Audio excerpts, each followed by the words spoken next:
If you'd have been an efficient home minister, నీ సిపికి, నీ డీసీపీకి, నీ ఏసీపీకి, నీ సిఐకి, నీ పోలీస్ వర్గానికి అవసరమైనటువంటి రీతిలో సెక్యూరిటీని డిప్లాయ్ చేసి ఉండేవాడివి. నువ్వు 29వ తారీఖు నాడే రవి గుప్తా, ఎవరైతే ఫార్మర్ డీజీపీ ఉన్నాడో, ఇప్పుడు special chief secretary to the government, ఆయనే ఒక మెమో ఇష్యూ చేసిండు. ఇటువంటి ఏది ఎక్కువ రేట్లలో బెనిఫిట్ షోలు నడుపుకోమని మీ ప్రభుత్వం ఇచ్చింది. రేవంత్ రెడ్డి సార్, ఎక్కువ రేట్లకు షోలు నడుపుకోమని నీ ప్రభుత్వం ఇచ్చింది. మళ్ళీ ఇప్పుడు చిలక పలుకులు పలుకుతున్నావు, నేను ఒక్క బెనిఫిట్ షో నడపనీయమని చెప్పారు. మరి ఇది ఎందుకు పర్మిషన్ ఇచ్చినావు? దయచేసి అది కూడా సమాధానం చెప్పాలా. నువ్వే పర్మిషన్ ఇస్తావు, లాస్ట్లో నువ్వే రాస్తావు. All the collectors and district magistrates and licensing authorities and the commissioners of police in the Telangana concerned are requested to take necessary follow-up action in the matter accordingly అని చెప్పని ఇందులో రాసిండ్రు. What do you mean by necessary follow-up action in the context of a commissioner of a police? Security arrange చేయాలా అంటే security arrange చేయలేకపోయినావు, ఆ రేవతి ప్రాణాలు కాపాడలేకపోయినావు. కాపాడలేనటువంటి ఒక బాధ్యత నీది. ఒకవేళ అల్లు అర్జున్ గారు మీరన్నట్టుగానే, let that has to be proved now, నువ్వు అన్నట్టుగానే పర్మిషన్ తిరస్కరించిన అంటున్నావు. ఎక్కడ తిరస్కరించినా ఆ లెటర్ అయితే ఇంతవరకు బయట పెట్టలే. నేను చూసిన పోలీస్ వాళ్ళు పాపం, there are good officers. I know some of them క్లోజ్గా నేను ఇంటరాక్ట్ అయినటువంటి వాళ్ళు. I have great respect to even Anand also, a proud Osmanian, a highly brilliant officer. I have great respect to him. But then I think they seem to have also been pushed and pressurized to have that kind of a press meet today. ఏం video అండి ఇది నాకు అర్థం కాదు. రేవంత్ రెడ్డి ఏమో నేను మీకు చట్టానికి విరుద్ధంగా నిన్న అసెంబ్లీలో మాట్లాడిన మొత్తం అంశాన్ని ఆరోపణ చేసింది ఎవరు? ప్రభుత్వం, అంటే పోలీసు ప్రభుత్వం.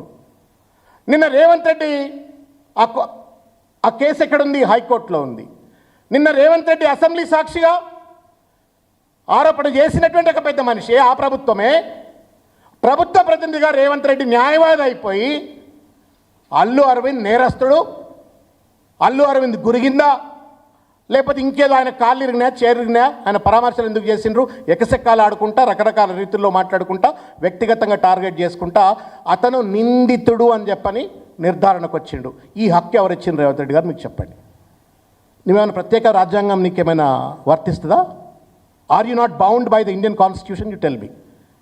నీకు తెలంగాణ బిజినెస్ రూల్స్ అనేటువంటి ఒక ఉన్నాయనే ఒక విషయం సోయిందా? నాకు దయచేసి సమాధానం చెప్పాలని చెప్పి నేను కోరుకుంటున్నా. రూల్ నెంబర్ 65 ఏం చెప్తుంది అంటే,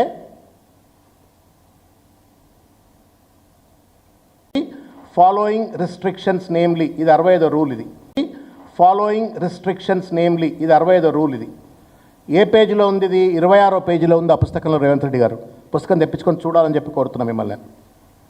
దాంట్లో 7th అంశం ఏం చెప్తుంది అంటే, 65 సెక్షన్ సీరియల్ నెంబర్లో 7th సెక్షన్ ఏం చెప్తుందంటే, the motion shall not deal with any matter which is under adjudication by a court of law having jurisdiction in any part of India. ఇది 65(7) చెప్తున్నటువంటిది తెలంగాణ అసెంబ్లీ బిజినెస్ రూల్స్లో. మళ్ళీ 66లో కూడా ఉంది. No motion which seeks to raise discussion on a matter pending before any statutory tribunal or statutory authority performing any judicial or quasi-judicial functions or any commission or court of inquiry or a competent authority appointed to inquire into investigate any matter shall ordinarily be permitted to be moved only by the speaker when the speaker is convinced that it is not likely to prejudice the consideration of such matter by the tribunal or commission or court of inquiry or a competent authority. అంటే ఏంటి? అసలు first of all 65 ప్రకారంగా కోర్టుల్లో ఉన్న అంశాన్ని చర్చ చేయొద్దు. ఒకవేళ చర్చ చేయాల్సిన అత్యవసర పరిస్థితి ఏర్పడ్డట్టయితే, చర్చ చేయాల్సిన ఒక అత్యవసర పరిస్థితి ఏర్పడ్డట్టయితే స్పీకర్ గారు అనుమతి ఇవ్వాలా? ఎప్పుడు అనుమతి ఇవ్వాలా? ఈ చర్చ వల్ల కోర్టుల్లో ఏదైతే కొనసాగుతున్నటువంటి ఒక లిటిగేషన్ పైన న్యాయవాదులు కానీ దానిపైన ప్రభావం చూపెట్టకుండా, ప్రెజరైజ్ కాకుండా ఉన్నట్టుగా స్పీకర్ పర్మిట్ చేస్తే, ఇందులో బీఏసీలో చర్చ చేసిండ్రా? లేదే. మీ జాగీర్లా ఏమైనా అసెంబ్లీలు ఇష్టం వచ్చినట్టు కోర్టులను కూడా మిస్లీడ్ చేసేందుకు భయమైతే ఉంది వాస్తవంగా చెప్పాలంటే. If you are doing this to Arjun, a popular national actor తోటే నువ్వు ఇంత డ్రామాలు ఆడితే నువ్వు సాధారణమైనటువంటి లగచర్లతో బాధితులు కావచ్చు, లేకపోతే ఇంకా గ్రూప్ 1 బాధితులు కావచ్చు, June 29 బాధితులు కావచ్చు, ఇంకా చాలామంది నిరుద్యోగ విద్యార్థులు కావచ్చు, ప్రతిపక్ష పార్టీల నాయకులు కావచ్చు, సోషల్ మీడియా కార్యకర్తలు కావచ్చు, వాళ్ళతో ఎంత డ్రామాలు ఆడతావు రేవంత్ రెడ్డి? ఇది ఎక్కడ న్యాయం చెప్పండి మీరు? అంటే you're trying to influence the కోర్టా చెప్పండి మీరు? నువ్వు అసెంబ్లీలో మాట్లాడితే కోర్టులు ప్రభావితం అయిపోయి తీర్పు ఏమైనా వ్యతిరేకిస్తుందని చెప్పని మాట్లాడినావా? గంట సేపు మాట్లాడినావు, గంటన్నర సేపు.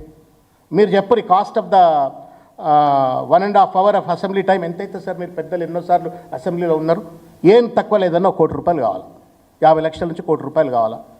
నీకు నిజంగా ప్రేమ ఉంటే 50 లక్షల నుండి 1 కోటి రూపాయల విలువైనటువంటి ఒక అసెంబ్లీ సమావేశాన్ని ఒక వ్యక్తిని తూలనాడడం కోసం నువ్వు ఏదైతే దుర్వినియోగపరిచినవో దాని బదులుగా 50 లక్షల 1 కోటి రూపాయలు ఆ రేవతికో లేకపోతే పాప మా పిల్లగాడు శ్రీతేజ్కో ఇస్తే వాళ్ళ కుటుంబాలు